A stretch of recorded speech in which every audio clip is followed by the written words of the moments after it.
සුදු YouTube channel එකේ අද ඇවිල්ලා ඉන්නේ මොරර කන්දල. ඉතින් මේකට කියන්නේ පිඹුරාවල කියලා.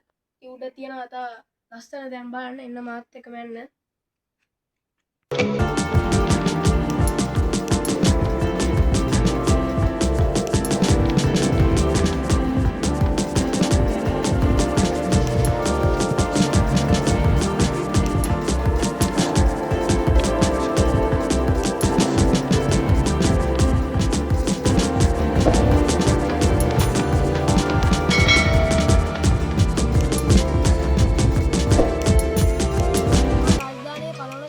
බුවනගබාහු රජුගේ කාලේ ආක්‍රමණයන් පැමිණෙන විට පලා යාම සඳහා යොදාගත් උමං මාර්ගයක් තියෙනවා මොරර කන්දට. ඒක පෙන්වන්න එන්න මාත් එක්ක යන්න.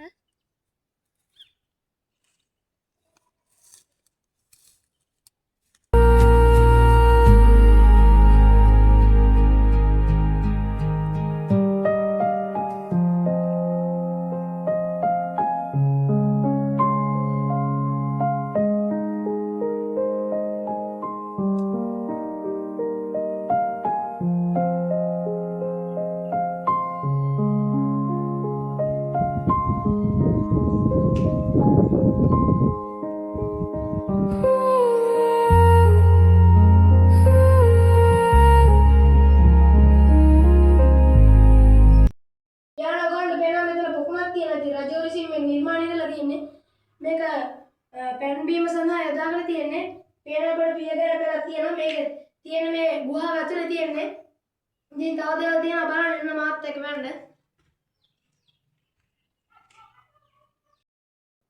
හවුද අපි යන්නේ මන්තරදී පියනවා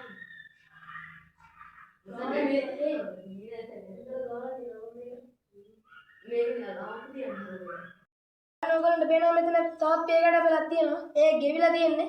පේනවා ඔයගොල්ලන්ට කැටයන් මෙහෙම.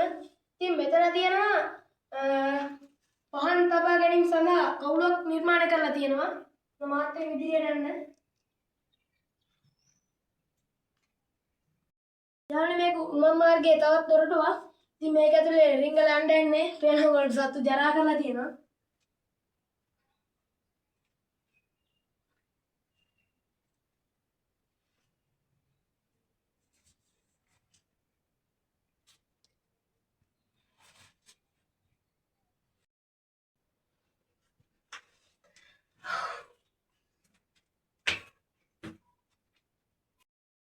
ඔයගොල්ලන්ට පේනවා මෙතන ගුහාවේ ඇතුළට මෙහාට වෙන්න තියෙන පොඩි කවුලකින් එන්න ගමන යන්න පොඩ්ඩක් අසීරුයි.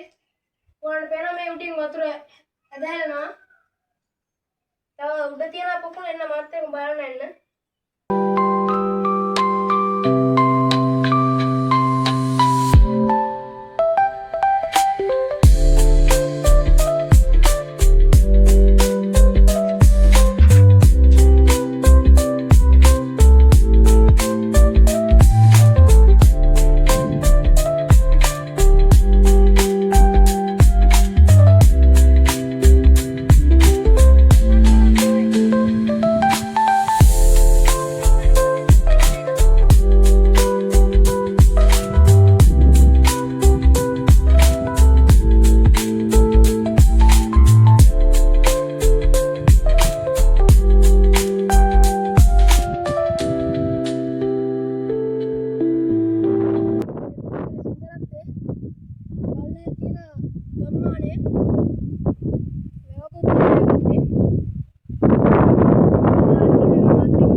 ඔයගොල්ලන්ට පේනවා පළවෙනි බුවනගබාහු රජුගේ කාලේ කොටපු සෙල්ලිපියක කොටසක් තමයි අපිට පේන්නේ. ඊටු කොටස විදන්සරුන් විසින් විනාශ කරලා තිබෙනවා. ඔයගොල්ලන්ට පේනවා ඔයගොල්ලන්ට මේ කැටයම ලස්සන ආකාරයෙන් කැටයම් කරලා තියෙනවා. මේ ඊටු කොටස නිදන්සරුන් විසින් විනාශ කරලා තිබෙනවා.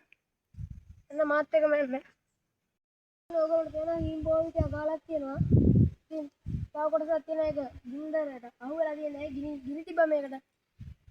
ගම්මානේ හිටපු කට්ටිය. ඉතින් තියෙන හිම්බෝ විදිය. පේනවා ඔයගොල්ලන්ට හිම්බෝ විදිය මල් හැම තියෙනවා. බෙහෙත් ඖෂධ ගාලා තමයි මේ තියෙන්නේ. ඉන්න මාත් එක ගන්න.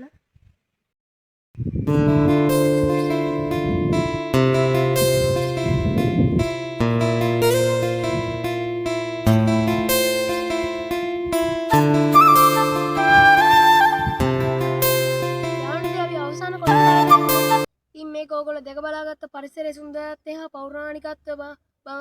ඉතින් මේ ගල විශේෂත්වය තමයි පළවෙනි සියවසේ පළවෙනි බුවනක බහු රජු කාලයේ සමයේ තමයි මේකේ ගොඩක් සිදුවීම් වෙලා තියෙන්නේ. ඉතින් ඕගොල්ලන්ට අවසාන වීඩියෝ එකේ අවසාන ලස්සන තැන් දාන්න. ඉතින් මගේ channel එක subscribe කරලා නැත්නම් ඕගොල්ලෝ subscribe කරන්න අනිවාර්යයෙන්. like එකකුත් දාන්න. share කරන්න හැමෝටම වගේ යාළුවන්ට එහෙම comment එකකුත් දාන්න. ඉතින් ජය වේවා. අපි මෙතන වීඩියෝ එක නවත්තනවා.